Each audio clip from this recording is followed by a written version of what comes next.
And welcome back. The Better Business Bureau of Springfield is here to help you do things the right way and keep you accountable. And joining me now is the Regional Director, Pamela Hernandez. Good to see you, friend. How are you? I am great. Good to see you, too. Yes. Okay. I'm very excited about today's topic because wellness, health and wellness specifically, I guess, is a big resolution or topic for a lot of people, especially at the start of the year. We're still only halfway through January. So today's topic is to join a gym or build a gym at home. Why is this important?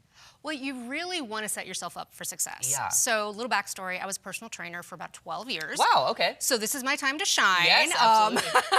And so you really want to make decisions based on setting yourself up to reach your goals. You've got to know yourself. Yeah. Know your goals, know your priorities, and definitely know your budget to help you decide which way it's going to make you the most successful. Yeah, well, and with that idea of knowing yourself, it's like you have to make attainable goals, right? Like, I think sometimes we create these very unrealistic goals of, oh my gosh, today after work, I'm gonna run 3 miles, then I'm gonna make a green drink, and then I'm gonna do this, I'm gonna do that, and then it's like, just getting home is the hard part sometimes, right? And so it's like you can't make all these unattainable goals and you've never even started. Right, you've never ran a mile before in your life, but you're all of a sudden signing up for a half marathon. Yeah. So start with getting some realistic goals and an idea of what you want to do, and then that can help you decide what makes the most sense. So if you've never exercised and you're just trying to commit to, say, 30 minutes a day of movement, joining a gym might not be the best option. Maybe we start with some basic stuff you can do at home so you can just fit it in wherever. Yes. Okay, but let's start with kind of that idea of joining a gym because there are kind of things to look for. So what are your suggestions or tips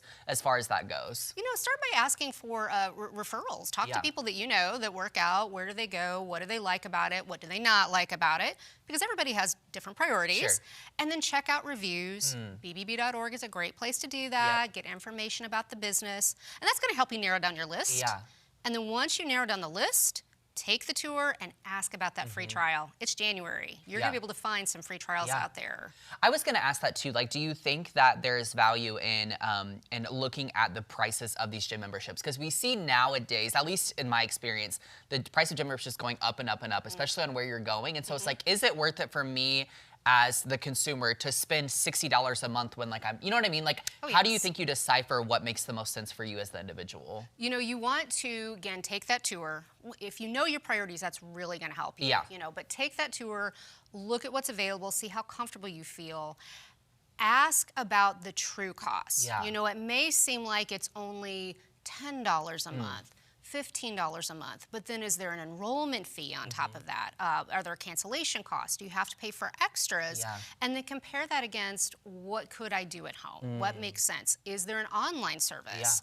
Or does the membership come with an online service? So now I have some flexibility. I can go when I can go, or I can work out at home when I need to work out at home. Yeah, I like that idea of really checking everything out because, you know, a big thing that I know a lot of gyms will do too is like, you know, if you have fill-in-the-blank membership, you can bring a friend. And I think that's good because for a lot of us, maybe accountability is what we need. For some of us, it's very vulnerable to go to the gym, so maybe we want to go solo. But for a lot of us, we need that kind of companion to be there with us to get us through. Exactly. Accountability is so important for a lot of people, and that can be one of the benefits of joining a gym. Not only can you bring a friend, but maybe there's a personal trainer available. Or you make friends in a class, and they're going to check on you and say, hey, you missed Zumba last night. Like, don't do that. I know what your goals are. So there's other types of accountability. And there's so much community in that. You know, like my mom has worked out for the last, I don't know, 20 years, and she's a huge runner. And like a lot of her friends are workout friends or runner friends, and there's such a community and just good dynamic within that, you know? Yes, and that can be so important for people. I mean, I don't know where your mom lives, but we have a great running community here.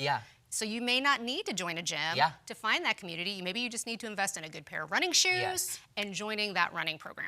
Now this kind of leads into the next thing, which is, you know, something really trendy right now is kind of like making our own gym at home or building our own gym at home. I know our very own Maddie Conklin, I just saw a picture of hers a few days ago, has one in her home. So kind of what are your tips as far as that goes for the viewer? Well, and me too. I mean, when I closed my gym, everything came home with me. So, but again, you want to think about what your goals, what's going to make sense, what you have a budget for, and what you have space for. For a lot of people, it's about versatility. So maybe instead of investing in a big piece of cardio equipment, you could get those walking or running shoes and some cold gear because it's a little chilly out. And then really versatile equipment like kettlebell, exercise bands. These don't cost a lot, but there's so much you can do with them, especially if you pair that with an app or some sort of online service that can help you learn how to use the equipment. Oh yeah, I mean the amount of workouts I've seen where you use one of these bands and just like a yoga mat, I mean, you could get your whole workout in just doing that, you know? Oh, yes. So I think that's incredible. Pamela, I could talk about this all day long, but we're just about out of time. So how can people get more information and keep up with the BBB? Of course, bbb.org. Okay. Very easy to remember, everything you need. Look for reviews on gyms. Learn about online shopping safety in case you want to buy some used equipment.